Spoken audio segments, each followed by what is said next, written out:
Evet arkadaşlar, bugün darbuka çalmayı öğreneceğiz. İlk önce telefonu şöyle koyayım. Evet, şöyle darbukayı tam görürüz. Arkadaşlar, şimdi ilk hareketimiz dum ve çek olacak. Dum tam ortaya vuracaksınız.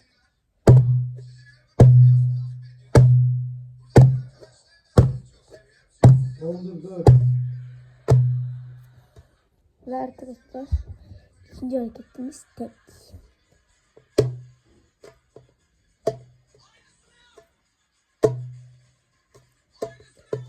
Üçüncü hareketimiz çek. Tekin bir değiş. Ama bu ortaya olacak. Böyle parmaklarınızı açıyorsunuz.